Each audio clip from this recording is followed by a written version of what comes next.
আইগুন ওবার আমি এই জন্যই তো আমি মাল নিয়ে যাচ্ছি আমি না নিয়ে আসিনি আবার কি আইছে তুমি দেখতে কার হ্যাঁ এই যুগে আলাদা আছে না ওই বাপ আলা কালা না ওই জন্য ভালো লাগো আবার ভালো আইছে ভালো ভালো লাগো আছে যে কলাম 1 কিলো আইগো কত দিলাম কেবল এক পিস না হ্যাঁ এই এক কাপির বেশি তাই বলতে হ্যাঁ হইছে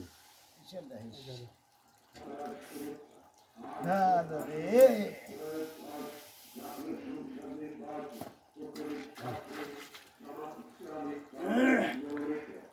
চার ফুট একটু গেলি হ্যাঁ